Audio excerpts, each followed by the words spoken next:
現実を見ろ。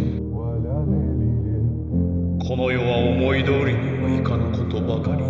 現実は苦しみと痛みと虚しさだけが漂っていることに気づく。